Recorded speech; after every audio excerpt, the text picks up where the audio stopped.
Καλησπέρα σας και πάλι στο τελευταίο workshop discussion της φετινής ημερίδας του Women on Top. Θα ξεκινήσω να μιλάω στα αγγλικά.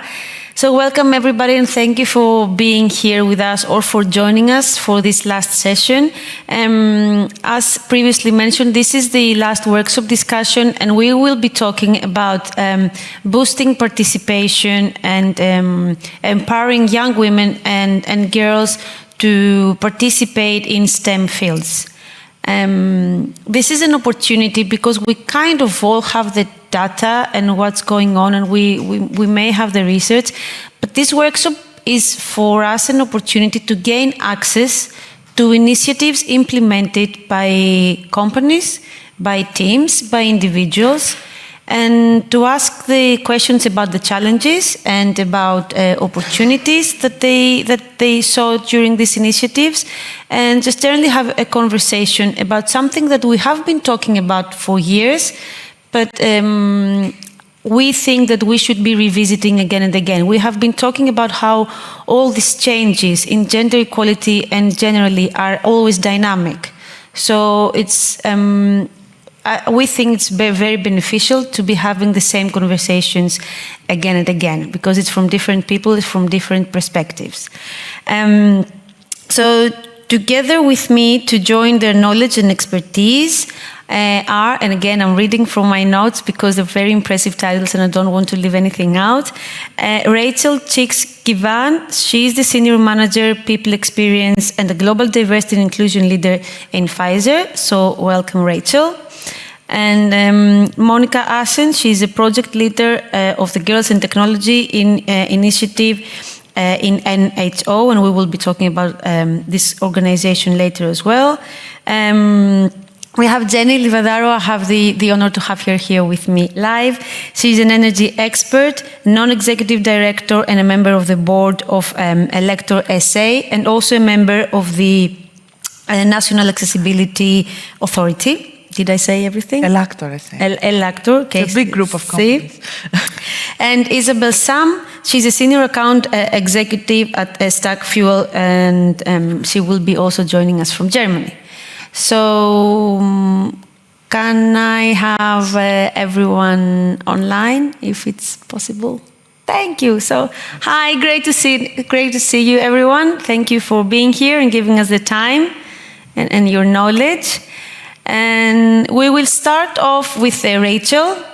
And Rachel, if you could share your knowledge about the initiatives that you have been co-designing or implementing in your role in Pfizer, that would be great. Thank you. Absolutely. And first of all, thank you for the opportunity. And I'm going to share my screens first.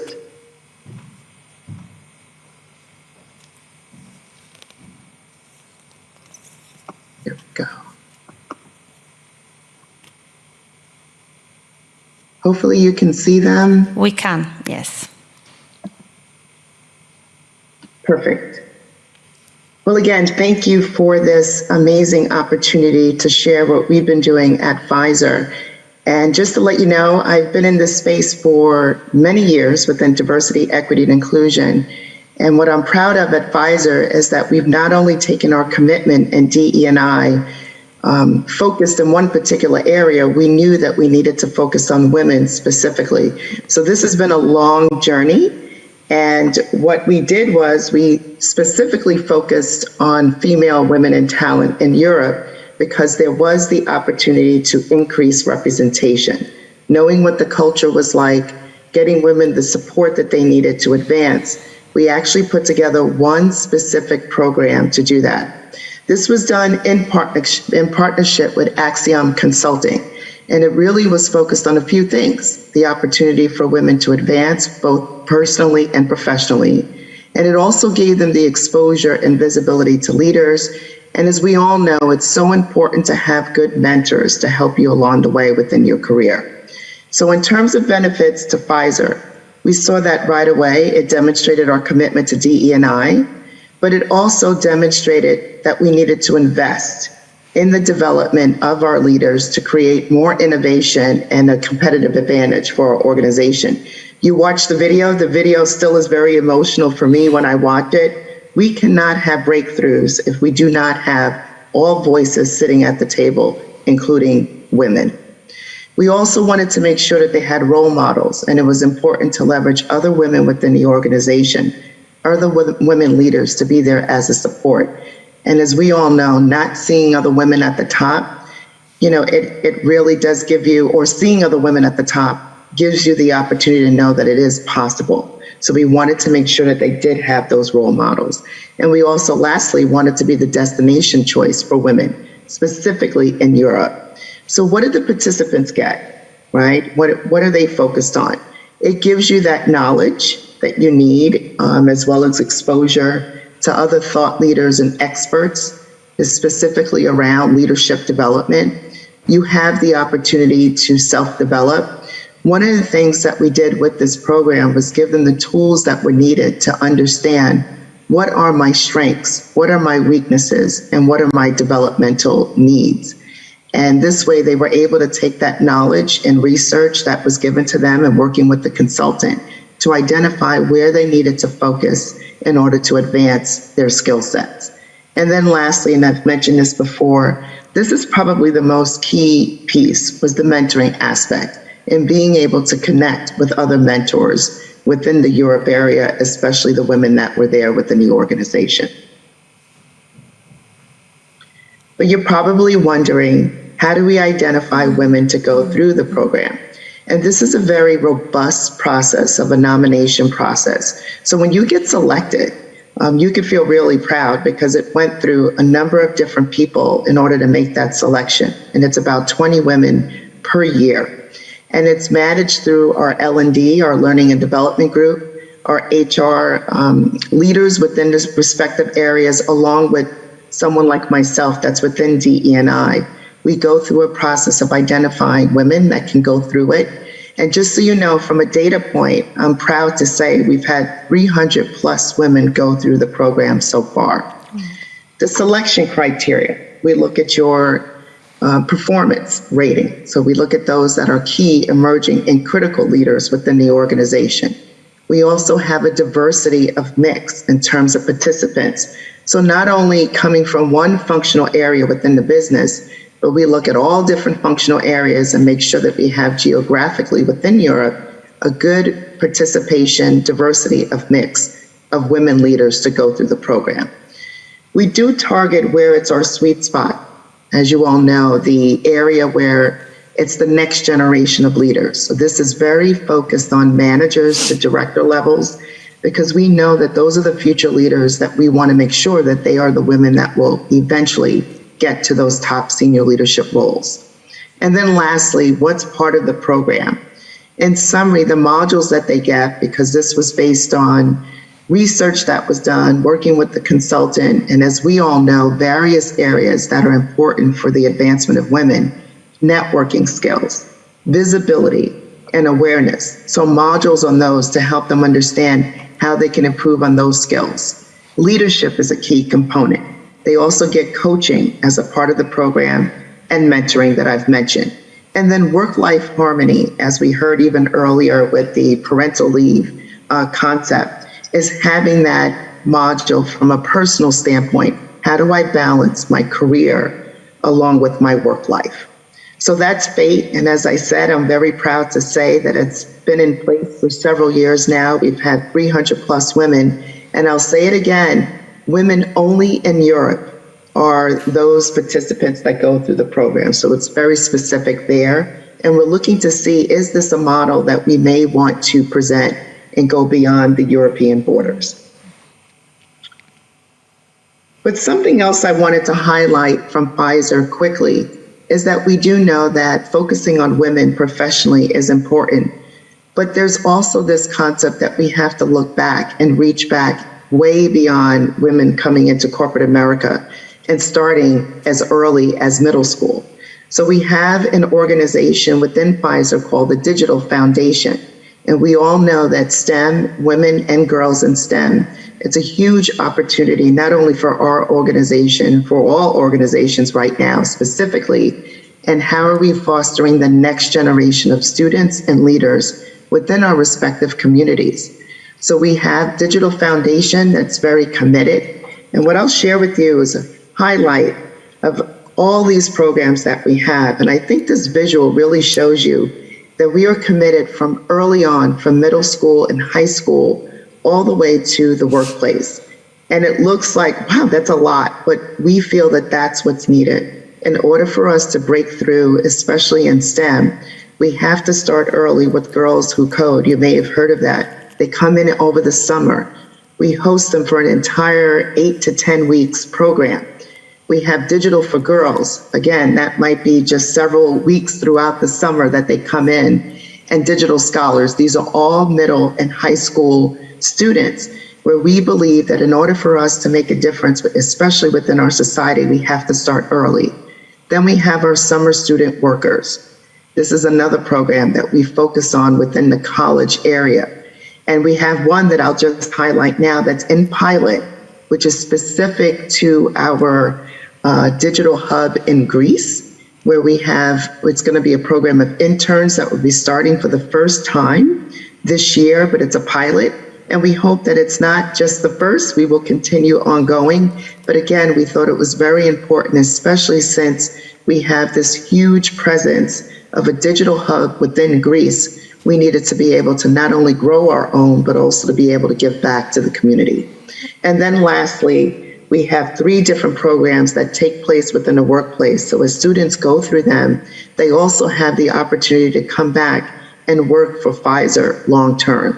And we have some great students that are making a difference, especially in our digital space and within STEM at Pfizer. So thank you for this opportunity to give you a taste of what we are doing to advance women and girls within STEM. Thank you so much, Rachel, for sharing all this very important information. I think it's great to always highlight not only the participants' benefits, but also the company's benefits. So why are we doing? We want to give back to the community, yes, but what's in it for us? And I think it's something we sometimes forget, but it's nice to keep reminding ourselves. And as I said in the beginning, it's great to have these conversations, and it's great for you to share the backbone of how do we structure a program like that, and the selection process and the selection criteria. So thank you for sharing this. And I have a couple of questions that I would love to address to you once we are finished with everyone's presentations. And if we could talk to Monica and see, what you have to share with us. And again, thank you for accepting the invitation. Thank you so much. I'm so glad to be here, and this is a good opportunity to share and exercise our results as well. So I'm just going to share the screen, so give me a couple of seconds. Let me see here.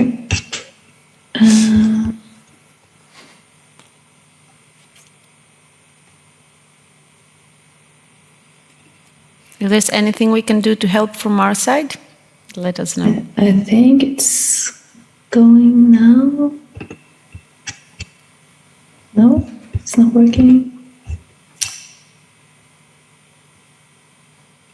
I'm sorry. Don't worry. Do you want us to move on to someone else, and then we can come back to you? Yeah, you can try that. Yes? Okay. Thank you. Well, since you're here with me, I'd love to welcome you. Καλώς ήρθες. Ευχαριστούμε πολύ, Τζένι, που είσαι σήμερα μαζί μας. Οπότε θα περάσουμε σε σένα, να μοιραστείς εσύ τη δική σου εμπειρία και τα initiatives που έχεις εσύ πάρει μέρος σε αυτά και τα challenges. Ελληνικά ή αγγλικά, Greek or English? I would say English, because so that our co-panelists can, stay with us. That's fine. So, hello everyone. Thank you, Penelope, for inviting me, and thank you, Women on Top, for all this amazing workshop. I would also like to thank the Goulandres Museum for accommodating all my needs, and Haris especially. So I'll cut to the chase and make it short. I'm here to discuss women in STEM. What do we mean when we say STEM? We mean science and technology, life sciences, natural sciences, engineers, innovators, women in all these subjects, and how can they work on that for a lifetime and build a career on that. So there are 2 ways, academia and the corporate world. I was privileged enough to work in both areas, so I can bring you examples of good practices from both areas. I hold my phone because I have a few notes here, so please forgive me for that. I don't want to forget something. So initially, I wanted to bring to the table some statistics, and then I thought that they would be covered by now. So let's stick to examples. And let's go to academia. So in academia, there are two issues when it comes to women. First, how do you attract more girls in STEM? And second, how do you keep them after a PhD or a master's degree in academia? So how do you attract them? I was privileged enough to do my PhD at the University of Cambridge, and there was a lot of funding in order to attract children in sciences. Every year, we had a science week. That means that every department and every college had a different event about science. We're talking about 33 colleges and more than 50 departments in a city that it's all over the university is all over the city. So the whole city was becoming a science feast. There were children coming in not only from the schools of Cambridge, but from the whole prefecture of Cambridgeshire.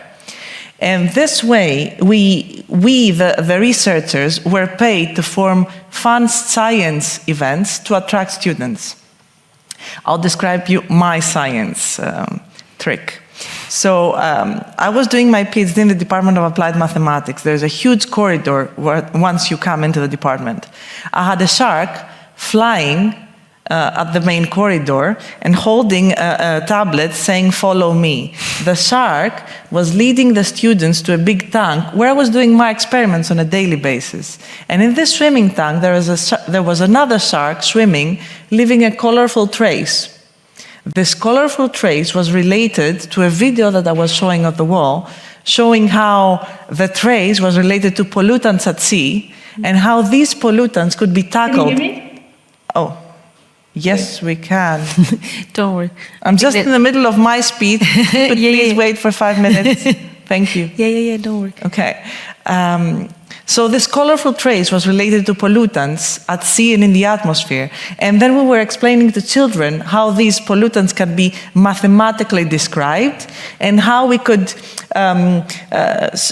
protect the environment from these human actions that harm it. So we're trying to relate science with real-life problems. From this science event, we were inviting students to the summer schools. Again, all the researchers were forming special maths courses with fun stuff, so we could make mathematics more attractive to students. I have another example on that. So from the science event, I invited a girl that really liked the experiments that we were doing to the summer school. And we had a one-to-one session. And she was in the 5th grade, and she liked fractions, klasmata. And we started discussing about the physical meaning of fractions. And then I started showing her what happens if in the denominator you have smaller and smaller numbers, το παρονομαστή. So we ended up with a question, what happens if you have 0 in the denominator? You can't have 0 in the denominator, it goes to infinity. And then the girl was automatically introduced to infinity. For another week, we kept discussing about infinity. She left. 6 months later, she was still sending me postcards about infinity. 2 years after that, she won a math competition, and last year she informed me that she got admitted in the math department of Cambridge. Wow. So I was really lucky and honored that I managed to pass the sparkle of math to a girl. And there are several other researchers that did the same thing as I did. So what I want to say, and my point is this, young girls should be exposed to science. And we, the scientists, have a responsibility to make our science attractive, popular, and to make young children understand how science has an application to real-life problems. So this is our responsibility, to make sure that we reach the children and to attract them in science. So one thing in academia is how to attract young girls in STEM. The other thing is how to keep them in academia. There comes a point in your life where other things matter more, and then after a master's or a PhD, you drop out because you want to focus on your family. There's this issue. There's also another issue, the so-called two-body problem. What's the two-body problem? If you're an academic, you have to travel a lot. Because if you want to do exactly what you are assigned to do and what you know best, you probably can't do it in one place in the world. You need to move in different universities and have collaborations with different academics. And if you are in the academic world, your spouse is probably from the academic world as well, because timetables in academia are quite demanding. So academics have to move. If your spouse has to move, you probably have to move as well. And in academia, positions are very competitive. So the two-body problem means your spouse moves to a different university, and then if you want to continue your career, not to put it at the back, you need to find a position in your field in the same university, which is extremely rare. So usually when you have this two-body problem, it's the woman that stays behind to take care of the family, and it's the man usually who finds the position and changes cities and moves on. I think we should tackle this issue as well at some point and make sure that we have academic positions appointed to women on merit, because we don't want any different privileges. We want to be judged on merit. So this is about academia. Now let's go to the corporate world. I was lucky enough to work in very big corporations. And I had positions of responsibility. When I started, I was joining meetings where there were 16 men and me. It was quite uncomfortable. And the job that I have now, it's usually 10 women waiting one man in the meeting room, and I see how uncomfortable this man feels.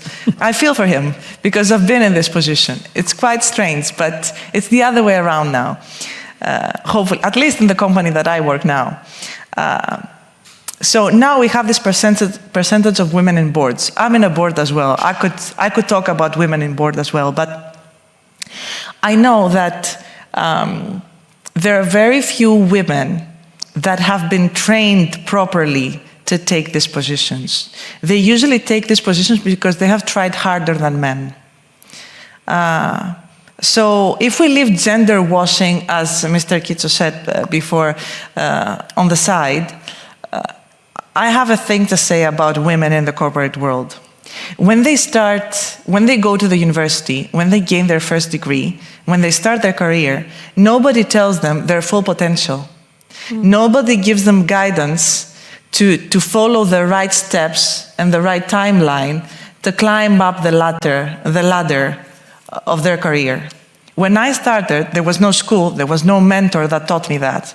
I didn't like my job every now and then, and I decided that every time I wanted to change my job, I wanted to gain a degree.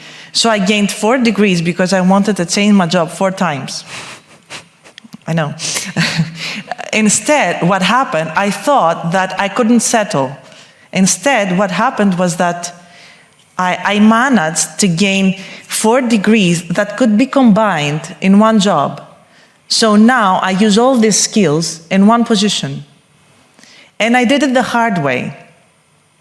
If we expose girls to technology and to science very early, and to connect science with real problems, and if we show them when they have to make their first choices in academia, their full potential, not just the potential, all possible scenarios in their career development, then they know where to go. They will know their strengths and weaknesses, and they will build their way. And this goes to all women in the room and whoever's watching. If you don't feel that you're settled where you are, keep searching, move, take another degree. I mean, if you're not satisfied, I'm sure you'll find your way. Just keep searching. I did the same. And it worked for me. So thank you very much.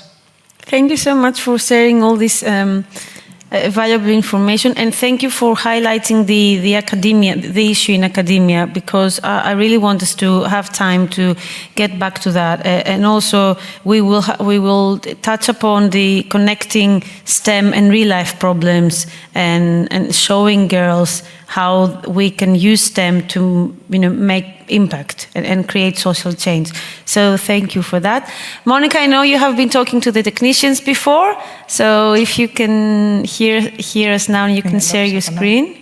I can. Can you hear me and see me? We can hear you, and we will be able to see you in a couple perfect. of seconds, I think.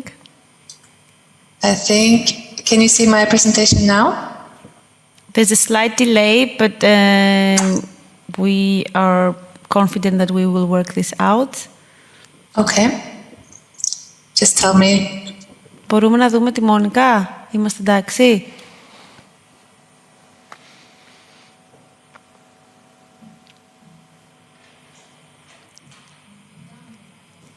It's fine. On my screen it says yes. Έχει θέμα. Συγγνώμη. I'm so sorry. Sorry, Monica, about that. Just allow me a bit of Greek so I can understand the technical situation. Okay, that's great. Can we see the presentation? And we won't be able to see Monica, unfortunately. But can we have the presentation online?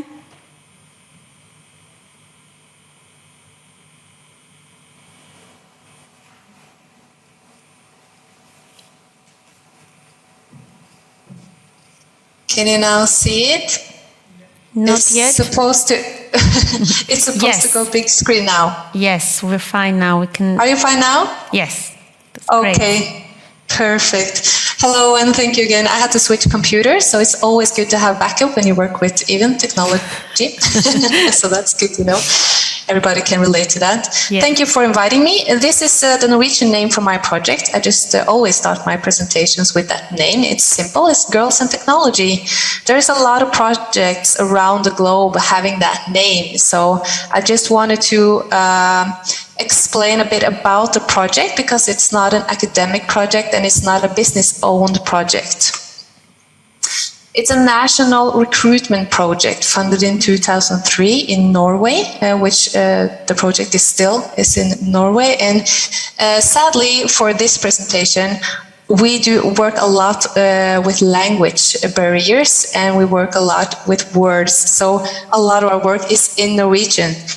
So I'm trying to explain the project to you and tell you a little about what we do and how the people are responding to our project. So our project is funded by the Ministry of Gender Equality in Norway, and that makes us kind of, cross-party renowned.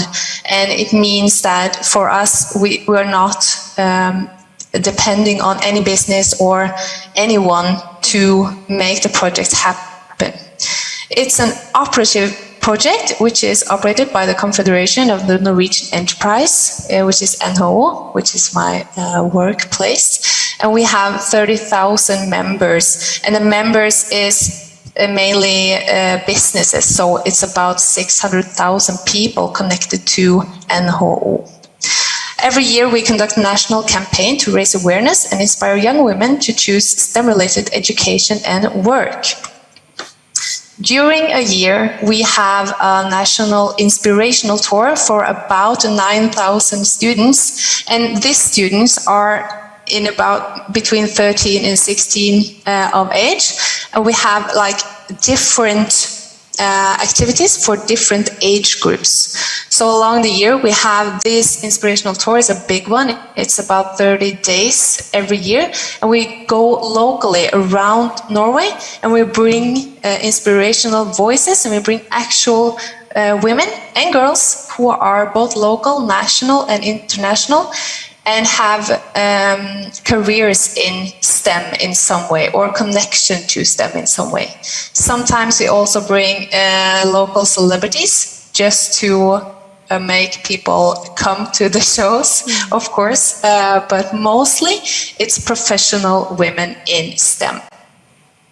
Also, we have Girls and Technology Days, which the past years has been digitalized. So we now have a hybrid where we do have physical shows and digital shows, where we go more deeply into some of the issues like what does technology mean? We use a lot of time working with the language surrounding STEM and giving people, young people especially, explanations of what it means to be in, let's say, construction or in technology, or can you save the world with technology? Yes, you can, but how?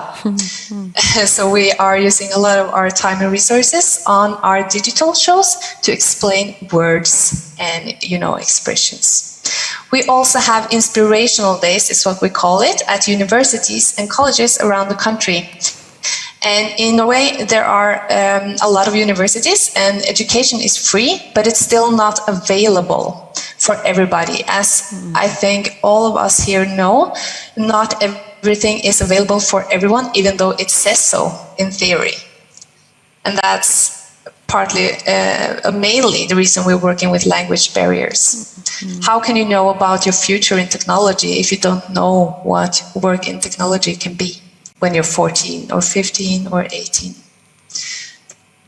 We also, in the same period of time when we have the Girls in Technology Days, which are 2, 3, or 4 days, we collaborate with a lot of businesses, companies, and enterprises all over the country. And last year we did try out the biggest one until next year, I think. And we had a collaboration with 60 enterprises. And we invited 1,600 girls from 14 to 16 years of age to visit the companies and get to know people working there. And through all of our activities, we always try to find role models. I know you others also using role models, because when people can explain about their daily life, explain about their work and their education, how they got there, how did you get to know about your education choices, and so on. We feel and we know by the things that girls say to us that they really get to see a more, it's simpler for them to see themselves in the future in technology and STEM-related work. So as you see in the picture here, in the front there are women in the green t-shirts that says Girls in Technology. These are actually women who work at this actual workplace, which is Tietoevry. I think a lot of the Scandinavian countries has big Tietoevry filials. And they took the girls around the offices and made experiments and showed them and talked about all of the things that the girls wanted to know. Some girls wanted to know, what's your salary? Some girls wanted to know, is it flexible? And others wanted to know, how smart do you have to be?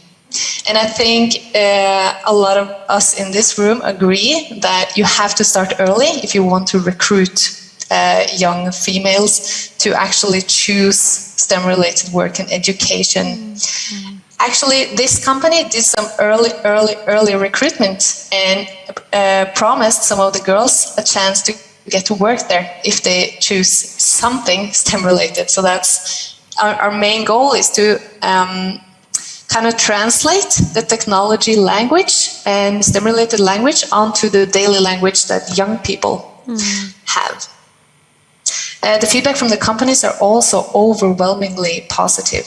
As I said, some did recruitment, but also we got a lot of media for the companies. And you don't know the name, so this is in Norwegian, but it is the name. They sound important. Yes, they are newspapers. So this is just a list over like media outlet and press on that day for the companies. So they were super, super happy. We did an academic research report ordered by the ministry, and it had a lot of great finds about our project.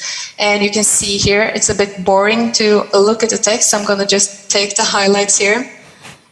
It's a 1.9 times greater chance that girls who have experienced Girls in Technology activities choose technology education. So we're more than, twice the opportunity, because they will know of their opportunities themselves.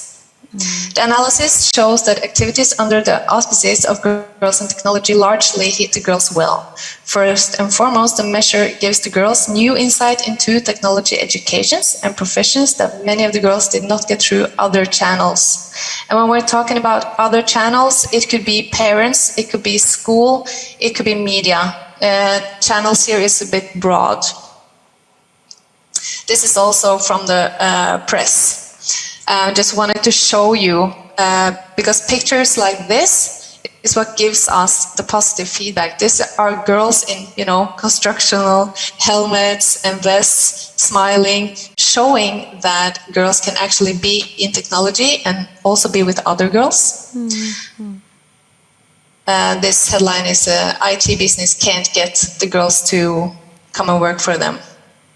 And so we did lectures and we tried to explain, and they did get to partly work with some apps, and we're trying to make it as practical and operational as we can in our projects.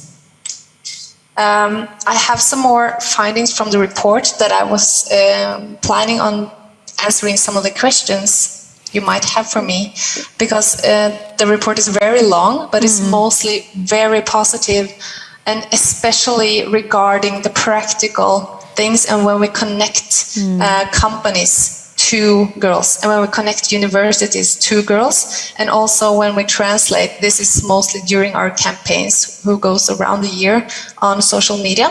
We are huge on TikTok, and that's great for our age targets.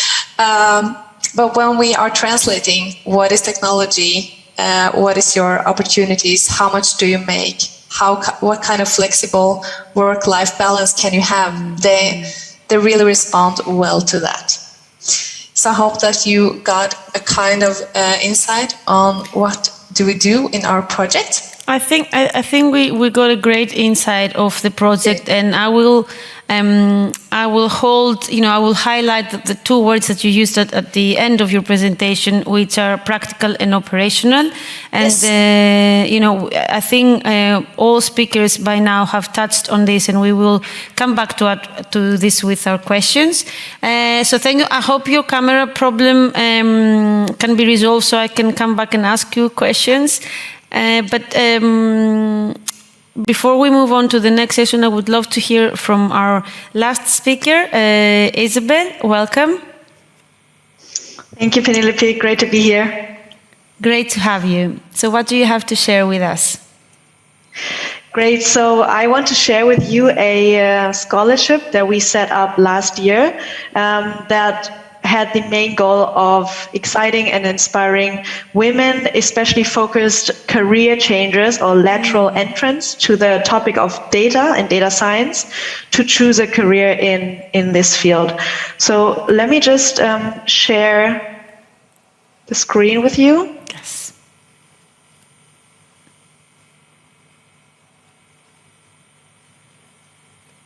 I hope it goes. I hope I don't have the same problem. Yeah, we all do, I think. Okay, 1 second. If you can't share your screen, we can just see you, and you can, you don't have to share your screen if that doesn't work. We can just see your face, and you can narrate through your presentation, if that's okay with you.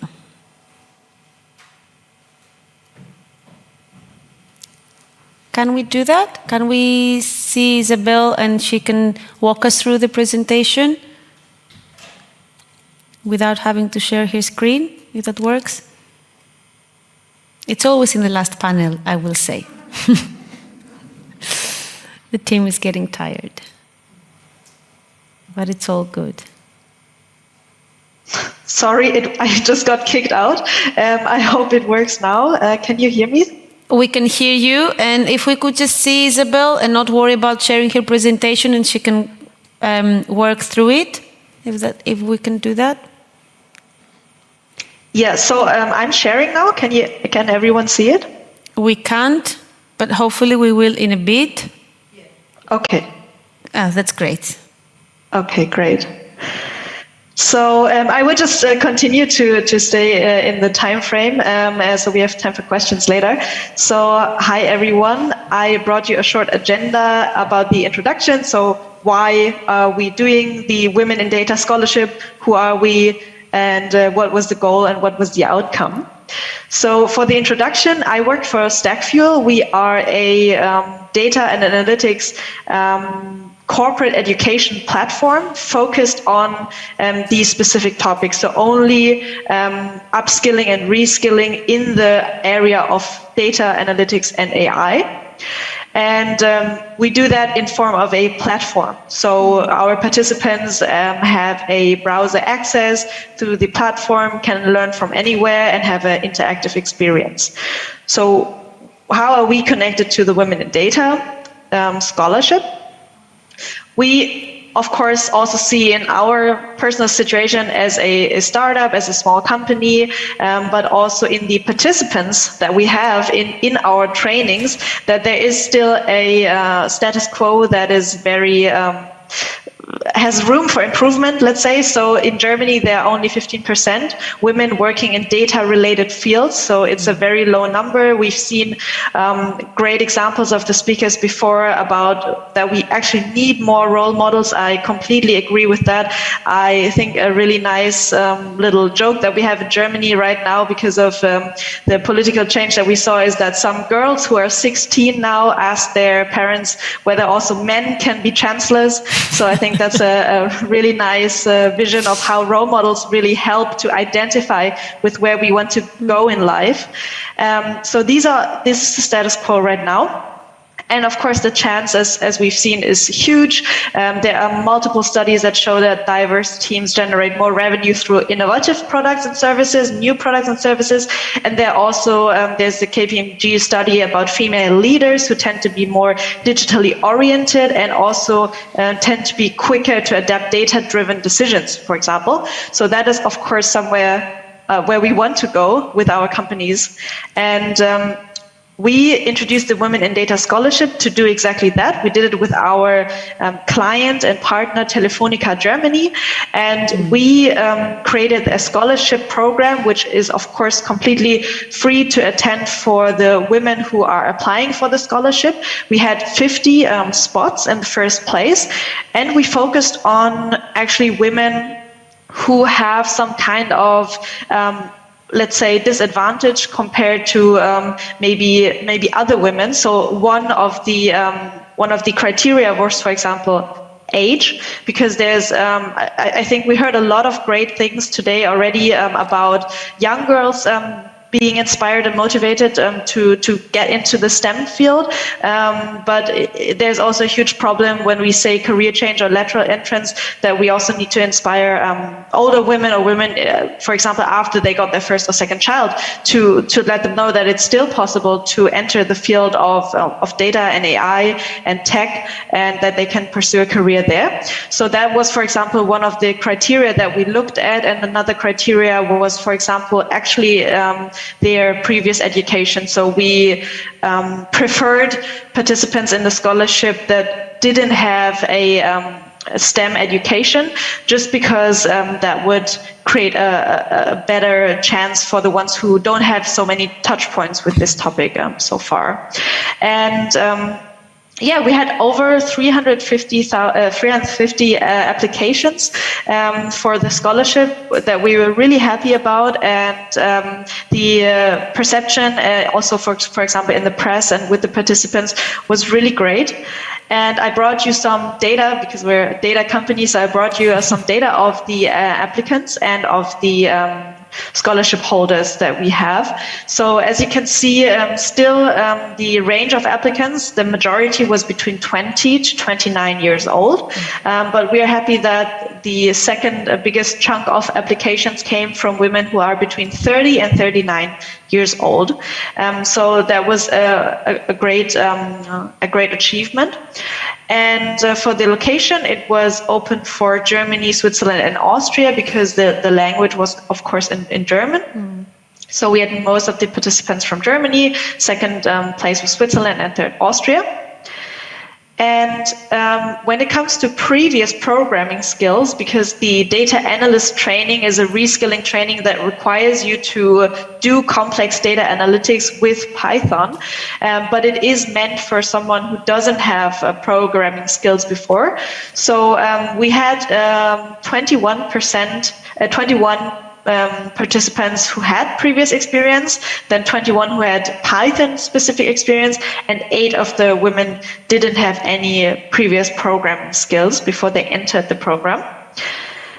And another important factor is the level of employment, because what we can see is, of course, that it's harder for full-time employees to do such a program. Of course, for example, for us, for StackView, all the courses are designed to be part-time alongside the job. So it is around 6 hours per week, usually, that you have to invest in learning and training. But of course, there it also really depends on your previous knowledge and your speed and adaptation of learning. So the biggest portion of the participants actually had a full-time employment. And yes, and the educational background, we can see that most of the participants came from business and management, so that was 26%.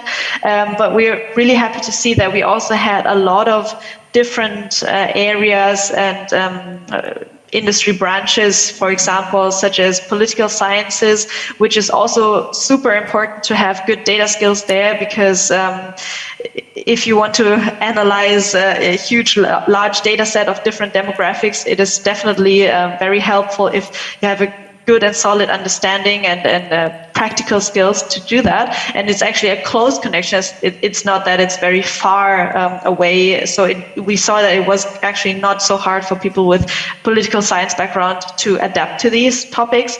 And then we also had a lot of people from media, communications, PR, and journalism, which is also great because the field of data journalism and with the complexity of data and then with the quality of data that is pouring into journalists from different sources that could be staged, could be real.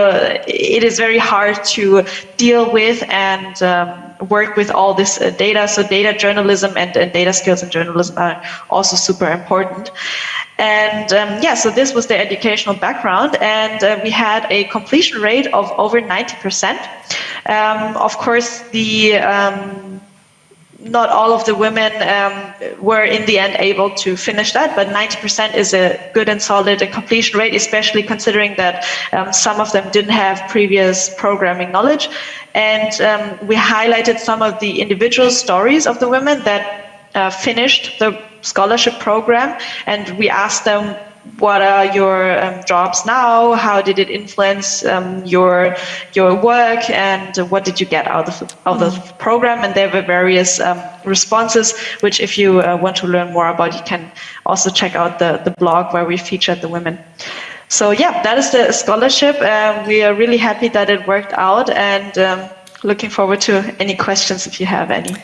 Really happy that you shared all this important data. As I grow older, I think I'm becoming more and more of a data person.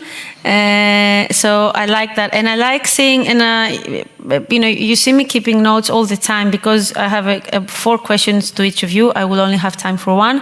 But I have so many coming up into my mind. I loved how I saw the percentages of people that have educational backgrounds like arts and political sciences and music and design and liberal arts going into STEM. And, I really like that. But I want us to focus, and I will begin asking you a question, Isabel. I want us to focus on the mothers demographic, or the women that had to leave work for care reasons, for at least for a long time period. And I was wondering, so there are a couple of questions in there. I was wondering if the 10% of the women that didn't finish the reskilling program, if we have some data on how in the 10%, how many were mothers, if there were any, and what's the potential of reskilling as a tool, as a technique to support mothers' participations in the workforce, and especially in the STEM field, because you mentioned that some of them didn't even have tech backgrounds, or they could be non-sophisticated users of technology and couldn't imagine a role in STEM. Mm-hmm. Unfortunately, I don't have the data about how many of the 10% were mothers that didn't finish it, but I can tell you from a qualitative feedback that a lot of the women who had children who participated in the program said that they feel more confident now because they have a, let's say, smoother entry into the field, because it is, of course, for many women re-entering the job, first of all, already a challenge, because sometimes they will face challenges, difficulties, because they have been out of the job for could be also a longer period of time. So getting back into the job is already hard, but then if you want to try out a new career path, it can be sometimes really frightening to ask yourself, do I have the capability? So I think a program like this, so maybe some background information also, the duration was 4 months for the data analyst reskilling training. So it wasn't, let's say, a short-term training, it was actually for a longer amount of time. And I think that really helped the participants gain the bravery and just a standing that they have it on paper, that they acquired these skills, that they have these skills, and that they are super valuable asset to any team and any organization. And I think that's what we found out. Thank you for giving us this feedback. And I want to go to Rachel and ask you, we've talked a lot about getting women and girls in the pipeline, from early education to early career stages. It seems that we get the feedback that even when women get higher in STEM, they tend to leave before reaching a certain level of management. So my question to you is, have you experienced this, and if this is true, what can companies and organizations can do to overcome it as an obstacle? Great question. And I'm not sure if that's true in terms of the data insights, but what I will say is that I think it's important that companies provide the support for women to be able to on-ramp and off-ramp, right? As they enter the workforce, if they have to leave early or leave due to family care situations, that we understand that they could leave the workforce and then come back, that we provide that support for them to be able to do so. So those are some of the things that we are looking at in terms of, the benefits. How do you help mothers understand that they can reskill up, or women in general, as they leave the workforce? We know that, you may lose some of that skill sets when you do that. How do we provide the support for them to re-enter? So hopefully I'm answering your question there, Penelope. I think it's the organization to be able to understand that this is a huge opportunity. And as you know, there's a gap in the workforce, right? So we don't want to lose great talent, especially females in STEM. So we really do need to think about it creatively, and how do we provide that vehicle and benefits and opportunities for them to advance upon their return. Thank you for that. And I think it's important that we are a diverse, geographically speaking, panel. So we have Germany and Greece and Norway and the US. So it's very nice to see that everyone kind of has the same input to offer, coming from so many diverse teams and organizations and cultures, that the support and hearing the needs of women and girls is really, really important wherever you live. So thank you for that. And Jenny, I want to ask you a question about Greece. And we talk about the consequences of the digital gap and how this influences the female participation in STEM in Greece, and I think that the pandemic highlighted this gap, and I would love to hear your thoughts on that and how we can overcome it, either as organizations or our corporate cultures.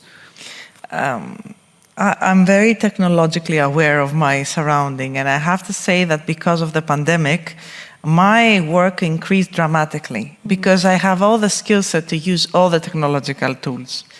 But I know for a fact that women have stayed behind in Greece because there's no program of reskilling and upskilling, as the previous speaker said. there's lack of initiative on this training. There's lack of programs that bring back women after maternity leave in big corporations. And I think we should tackle that on a governmental level.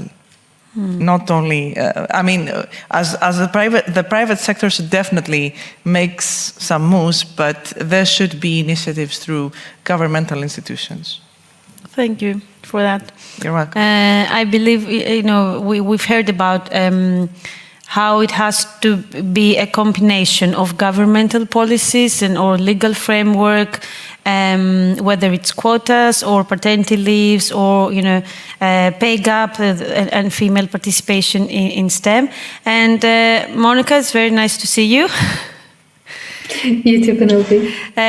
So going back to bringing more young people and in the STEM field, and we heard from Jenny on a way to bring young people into the STEM and technology fields is to make it practical and really connect it to the world, because the new generations, they have a thing, thank God, to bring about and creating social change. But sometimes the feedback we are getting is that they feel these two are disconnected, so we can't connect technology with real life issues. So how can we do more of that? How can we connect more initiatives to real life problems and creating social change? And I think Jenny's example was a very good one. Well, that's such a great question that I think so many people should answer to in the years to come. But I think, first of all, we have to agree on the governmental level and corporations and individuals that equality is the sustainable future. And I think that the corporate world more and more accepts that as a kind of premise for the work that we do in inclusion and diversion as well.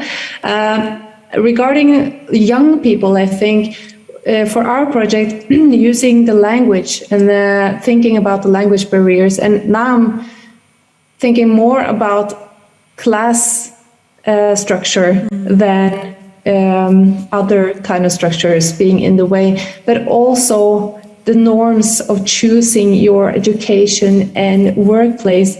It seems like in our research report, we got some of the main points was that girls seem to need more kind of motivation to choose other than the norms that they are expected to or expect of themselves.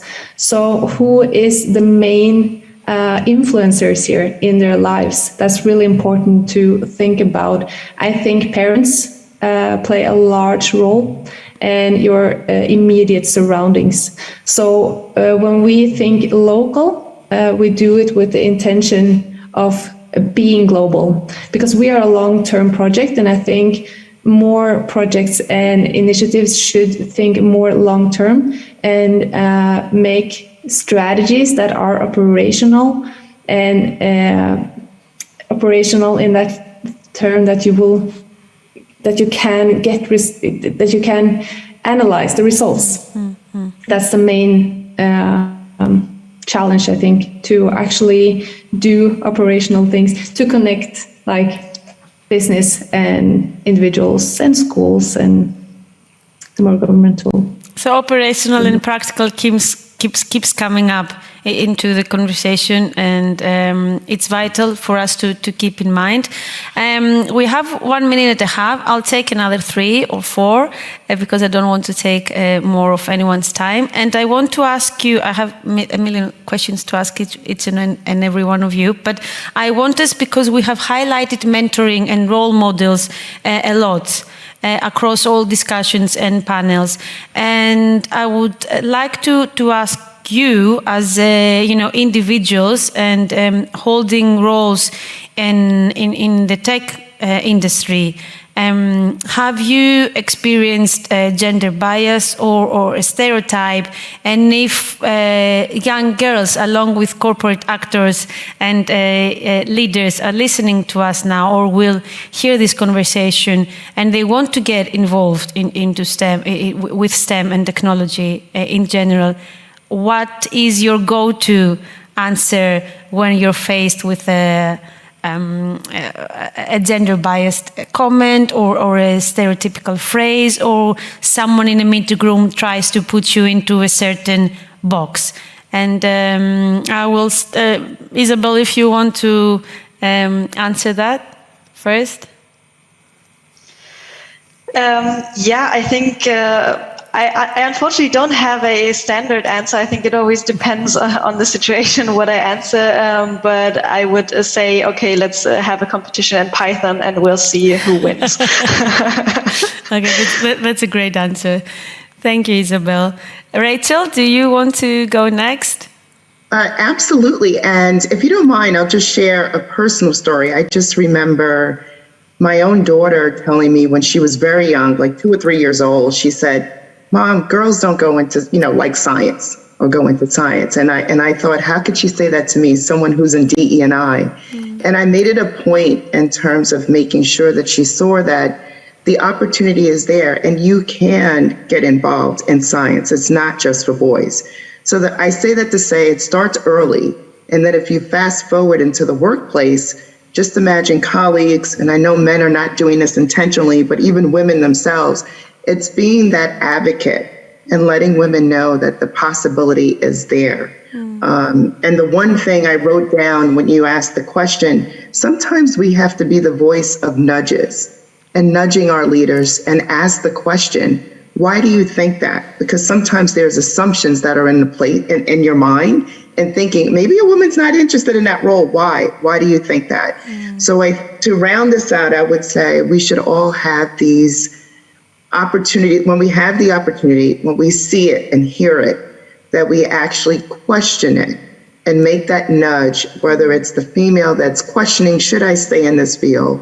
Or if it's the male ally or the manager who might be male that's questioning whether he should consider a female, just nudge them and ask those provocative questions and really push it and say, why do you think that? So that's my short story, and saying that's why I'm so passionate about this in the space, that we have to really be that voice and be the advocate and always constantly question, ask the questions, but also empower the women and young girls that they can be a part of this industry as well. I will keep nudge as a highlight to what you just shared with us, and we are a big in the Women on Top team. We're big fans of asking the question, why do you say that? So we will add the why do you think that question in the roster of our questions. Thank you. Jenny, what about you? What's your go-to? If I said that I haven't felt discrimination, I would be lying. But as a young engineer, I felt it more than I do now. And I think the more you grow in your positions, it's more difficult to be discriminated. People, are more careful. What I do now is I just try to give women the opportunity to grow, as some people gave it to me. And I try to be a good example, and I try, at least in my surroundings, I don't allow any sorts of discriminations happening. So. Great. This is what I can do. Thank you for stepping up for other women and girls. And Monica, you're last. What about you? I so agree with all of these powerful and intelligent women. And I would like to add that I often use statistics to answer a question or answer a question with a question like, okay, I can see that, but how about these numbers? In Norway, we do have a really divided gender gap in the work society, and I think that's a global problem. So it's easy to use statistics, and it's easier to get not so personal. So that's my tip. Use the numbers, push them in front of you. And I definitely agree with everything. Thank you. So stepping up and Python competitions and nudging and data is a great combination for all of us to finish off this panel. Thank you all so much for being here and sharing all this knowledge and expertise and insights. Thank you very much. Thank you, Penelope. Thank you. Ευχαριστώ πολύ. Thank you so much. Και ήρθε η ώρα να σας αποχαιρετήσουμε για τώρα, να μ' ακούσετε να μιλάω και ελληνικά. Σας ευχαριστούμε πάρα πολύ που ήσασταν μαζί μας την 5η ημερίδα του Women on Top. Να ευχαριστήσω πάρα πολύ τη συνειδητριά μου, τη Στέλλα την Κάσδαγλη, όλη την ομάδα και τις εθελόντριες που ήταν σήμερα μαζί μας εδώ και δουλέψανε. Η ημερίδα πραγματοποιήθηκε στο πλαίσιο του προγράμματος Business Innovation Greece. Να ευχαριστήσουμε πάρα πολύ την ομάδα που μας στηρίζει, να ευχαριστούμε πολύ και την Νορβηγική Πρεσβεία και τις εταιρείες που στήριξαν και στηρίζουν το όραμα του Women on Top, τη Pfizer και το CDI, την Henkel, την Commit Global και το Ίδρυμα Konrad Adenauer. Σας ευχαριστούμε πολύ που ήσασταν εδώ και ελπίζουμε να πήρατε εργαλεία, να πήρατε σκέψεις, να πήρατε τεχνικές ή πολιτικές που να σας εμπνεύσουν, όχι μόνο για να ξεκινήσετε τις δικές σας δράσεις και τις δικές σας ιδέες στις εταιρείες και στους οργανισμούς που εργάζεστε, αλλά για να ξεκινήσουμε όλοι και όλες μαζί να έχουμε ακόμη πιο ανοιχτές συζητήσεις για τα θέματα που συζητήσαμε σήμερα και όχι μόνο. Σας ευχαριστούμε πάρα πολύ. Καλό απόγευμα, καλή συνέχεια.